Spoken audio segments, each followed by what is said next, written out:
సుమన్ టీవీలో మీ business promotions కోసం ఈ కింది నెంబర్ను సంప్రదించగలరు.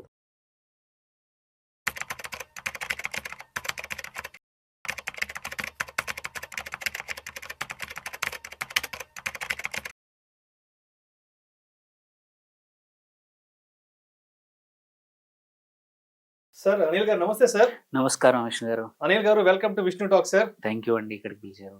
అనిల్ గారు ఏంటి అసలు బంగారం ధరలు ఏ మాత్రం ఆగట్లేదు, తగ్గేదే లేదంటున్నాయి. ఆల్మోస్ట్ 88,000 రూపాయలు 24 క్యారెట్స్ గోల్డ్ ప్రైస్ క్రాస్ అయిపోయి ముందుకెళ్ళిపోతుంది. ఎందుకంటారు ఇంతలా బంగారం ధరలు విపరీతంగా పెరిగిపోతున్నాయి? అండ్ ఇంకొక 10,000 11,000 పెరిగితే ఇక 1,00,000 కూడా మనం ఆల్మోస్ట్ టచ్ అయిపోతాం కాబట్టి అవకాశం ఉంది. ఏంటి అసలు ప్రస్తుతం గోల్డ్ మార్కెట్ సిచ్యువేషన్ ఏంటి? ఎందుకు ఇంతలా బంగారం ధరలు పెరుగుతున్నాయంటారు? ఎటువంటి కారణాలు దీని వెనుకున్నాయంటారు అసలు? ఈ బంగారం పెరగడం అనేది ఒక మన ఇండియాకు ఒకటే పరిమితం కాలేదు. గ్లోబల్ మార్కెట్స్లో మొత్తం కూడా గోల్డ్ పెరిగిపోయింది, రేట్ పెరిగిపోయింది. రీజన్స్ 2-3 ఉన్నాయి. ఒకటి పక్కా ఒకటి ఏంటంటే డాలర్ అనేది అన్ని కరెన్సీస్కి అగైనెస్ట్గా స్ట్రెంగ్త్ అవుతుంది. అండ్ దానివల్ల ఏమవుతుంది ఏంటంటే ఈ అన్సర్టెనిటీతో చాలా కంట్రీస్ రిజర్వ్ బ్యాంక్స్ కూడా గోల్డ్ పైన ఇన్వెస్ట్ చేస్తూ ఉన్నాయన్నమాట. సో అది ఒకటి. దాంతోపాటు మన ఇండియన్ డొమెస్టిక్ సిచ్యువేషన్ చూసుకుంటే మనం గోల్డ్ అనేది ఇంపోర్ట్ చేసుకుంటాం. ఇంపోర్ట్ చేసుకున్నప్పుడు కంపల్సరీ డాలర్స్లో పే చేస్తాం. మన రూపీ వీకెన్ అయినప్పుడు, డాలర్ స్ట్రెంగ్త్ అయినప్పుడు, మనం కొనుక్కునే ఇంపోర్ట్ చేసినప్పుడు మనం పే చేసే అమౌంట్ ఆబ్వియస్లీ పెరిగిపోతుంది. సో మీరు చూస్తే ఆల్రెడీ లాస్ట్ 1.5 మంత్, ఈ సంవత్సరం మనం ఆల్రెడీ 40 డేస్లో ఉన్నాము. 40 డేస్లోనే రఫ్లీ 3-4 రూపాయలు డాలర్ అగైనెస్ట్గా రూపీ పడిపోయింది. ఇప్పుడు 88 దాకా నడుస్తూ ఉంది. సో అలాంటప్పుడు అంటే నియర్లీ 5-7% ఆల్రెడీ పడిపోయింది. అంత రేటుతో మనం ఆల్రెడీ చూస్తున్నాం గోల్డ్ కూడా పెరిగిపోయింది అనమాట. That is one. సెకండ్, అన్ని రిజర్వ్ బ్యాంక్స్ నేను చెప్పినట్టు dollar physical holding of gold మీద ఇంట్రెస్ట్ చూపిస్తున్నారు. దానివల్ల కూడా ఒక second major reason. And third వచ్చేసి ఈక్విటీ మార్కెట్స్లో వొలటిలిటీ మన ఇండియానే కాదు, లాట్ ఆఫ్ ఎమర్జింగ్ మార్కెట్స్లో కూడా, ఈవెన్ మన యుఎస్ మార్కెట్లో కూడా. ఎందుకంటే ఇంట్రెస్ట్ రేట్స్ ఇంకా అనుకున్న రకంగా పడిపోవట్లేదు. ఇంట్రెస్ట్ రేట్స్ తగ్గాయనుకోండి, ఈక్విటీ మార్కెట్స్లోకి డబ్బులు వస్తాయి. బట్ ఇంట్రెస్ట్ రేట్స్ అంత స్లోగా, ఎస్పెషల్లీ యుఎస్ ఫెడ్ అనుకున్నంత మేము అంటే ఇంట్రెస్ట్ రేట్స్ తగ్గించే అవకాశం ఉందని ఇంకంత క్లియర్గా ఇన్స్ట్రక్షన్స్ ఇవ్వలేదు. దానివల్ల యుఎస్ ఈక్విటీ మార్కెట్స్ కూడా అనుకున్నంతగా పర్ఫామ్ చేయట్లేనప్పుడు డబ్బులు అనేవి గోల్డ్ వైపు, సేఫ్ యాసెట్స్ వైపు మూవ్ అవుతూ ఉన్నాయన్నమాట. అదొక రీజన్. అండ్ ఆబ్వియస్లీ ఇంకొక ఇంపార్టెంట్ థింగ్, మనకు సీజన్ ఇప్పుడు ఫిబ్రవరి పెళ్ళిళ్ళ సీజన్. అదొక దానివల్ల కూడా one of the major. And ఇంకొక ఫోర్త్ ఇంపార్టెంట్ థింగ్ మిస్ కాకుండా ఏంటంటే 2024 తీసుకుంటే గోల్డ్ 35% అప్రిషియేట్ అయింది. వేరాజ్ ఈక్విటీ మార్కెట్స్ క్యాలెండర్ ఇయర్లో 6-7%. యూజువల్లీ అపోజిట్ ఉంటుంది. మనం long term gold average returns తీసుకుంటే 6.5-7% అంటాం. సో ఇది ఈసారి తిరగబడింది రిటర్న్స్. సో జనరల్గా ఏంటంటే ఇన్వెస్టర్స్ యొక్క మెంటాలిటీ ఏంటంటే రీసెంట్ పర్ఫార్మెన్స్ బట్టే వెళ్తారు. So recent performance last year gold super return ఇచ్చింది కాబట్టి గోల్డ్ మీద ఇన్వెస్ట్ చేస్తున్న వాళ్ళు కూడా పెరిగారు ఇప్పుడు. ఏమైనంటే ఎగ్జాంపుల్స్, ఎందుకంటే మనము గుర్తుంచుకునేది ఎప్పుడైనా రీసెన్సీ గుర్తుంచుకుంటాం. అందుకే మనది బయాస్ చూస్తాం, రీసెన్సీ బయాస్ అంటాం. ఎందుకంటే నిన్న జరిగిన విషయాలు ఈజీగా గుర్తుంటాయి, అదే ఒక 6 నెలల క్రితం జరిగిన విషయాలు మనకు గుర్తుండవు. సో ఇక్కడ కూడా అంతే అనమాట. Gold recent performance gold is wonderful. చూడండి, స్టాక్ మార్కెట్లో తక్కువగా రిటర్న్స్ వచ్చాయని రీసెన్సీ గుర్తుంది కాబట్టి గోల్డ్ వైపు పెట్టుబడి ఎక్కువ పెడుతున్నారు కాబట్టి అందుకే 88,000 కాదు, ఒక నెక్స్ట్ 2 months 3 monthsలో ఆర్ నెక్స్ట్ 5-6 monthsలో 1 lakh దాటినా ఆశ్చర్యపోనవసరం లేదు gold pricing. Because of international డిమాండే అనుకోండి, డాలర్ స్ట్రెంథనింగ్ అనుకోండి, అండ్ థర్డ్ మన డొమెస్టిక్ రీజన్స్ కూడా, అండ్ గోల్డ్ పర్ఫార్మెన్స్ కూడా. ఇవన్నీ చూసుకుంటే 1,00,000 దాటినా ఆశ్చర్యపడాల్సిన అవసరం లేదు. సో ఇలాంటి టైంలో ఒక క్వశ్చన్, మరి ఎవరైతే గోల్డ్లో ఇన్వెస్ట్ చేద్దాం అనుకునే వాళ్ళకి ఎలా? అంటే అందరూ 80,000 1,00,000 పెట్టి గోల్డ్ కొనలేని వాళ్ళకి అంటే వేరే ప్రత్యామ్నాయ మార్గాలు ఏమున్నాయి గోల్డ్ ఇన్వెస్ట్మెంట్స్ లో ఆసక్తి ఉన్న వాళ్ళకి? చాలా మంది ఏంటంటే మన ఇండియన్ ఫ్యామిలీస్లో ఏంటంటే ఫ్యూచర్ అవసరాలకి, పిల్లలు, ఆడపిల్లలు కానీ అబ్బాయిలు కానీ ఎవరున్నా సరే, వాళ్ళ పెళ్లి టయానికి కొంచెం గోల్డ్ పక్కన పెట్టాలి, పెట్టడం అనేది ఒక అలవాటు అనమాట. అలాంటి వాళ్ళకి ఇప్పుడు సడన్గా ఒక ₹1,00,000 పెట్టి ప్రతిసారి ఒక తులం బంగారం 85,000 పెట్టి తులం బంగారం కొనడం అంటే కష్టం.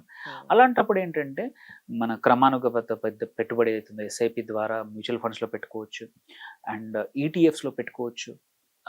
మళ్ళీ కావాలంటే గోల్డ్ బాండ్స్ ఎలాగో ఉన్నాయి, సావరెన్ గోల్డ్ బాండ్స్ ఎలాగో ఉన్నాయి, అది పెట్టుకోవచ్చు.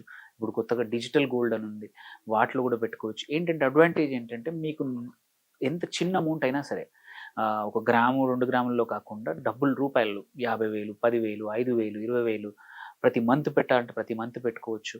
అండ్ ఇంపార్టెంట్ ఏంటంటే ఎప్పుడు కావాలన్నా సరే వీటి ప్రైజింగ్, వీటి రేటు కూడా గోల్డ్తో పాటు పెరుగుతుంది. మీరు ఇవాళ లెట్స్ ఒక 85,000 ఒక మ్యూచువల్ ఫండ్లో పెట్టారు, గోల్డ్ మ్యూచువల్ ఫండ్లో ఆర్ గోల్డ్ ఈటీఎఫ్ కొన్నారు. ఒక 1 year తర్వాత గోల్డ్ 1,00,000 అయిందంటే దీని వాల్యూ కూడా 1,00,000 అవుతుంది అట్లాగే. సో ఎప్పుడు కావాలన్నా వీటిని లిక్విడేట్ చేసుకొని ఫిజికల్ గోల్డ్ కొనడం ఈజీ అవుతుంది. సో అండ్ ఆల్సో ఇది ఏంటంటే ఫ్రాక్షనల్గా కొనుక్కోవచ్చు. గోల్డ్ ఏంటంటే నువ్వు కంపల్సరీ ఒక 1/2 తులము, 1 గ్రాము, 2 గ్రాము కొనాల్సి వస్తుంది. అండ్ అలాంటి ఇబ్బందులు లేకుండా నీకు ఎంత డబ్బులు ఉంటే అంత డబ్బులు కొనే ఫ్రాక్షనల్ ఇన్వెస్ట్మెంట్ ఆప్షన్స్ మీకు మ్యూచువల్ ఫండ్ ద్వారా కానీ, ఈటీఎఫ్స్ ద్వారా కానీ, డిజిటల్ గోల్డ్ ద్వారా వస్తుంది. కాబట్టి వీటిని పెట్టుకుంటే ఏంటంటే మీ అవసరం అప్పుడు వీటిని లిక్విడేట్ చేసుకొని కావాలంటే ఫిజికల్ గోల్డ్ని కొనొచ్చు అనమాట. సో చాలామంది ఏంటి దాని బదులు నేను ఫిజికల్గా కొనేస్తాము అనేవాళ్ళు చాలామంది ఉంటారు.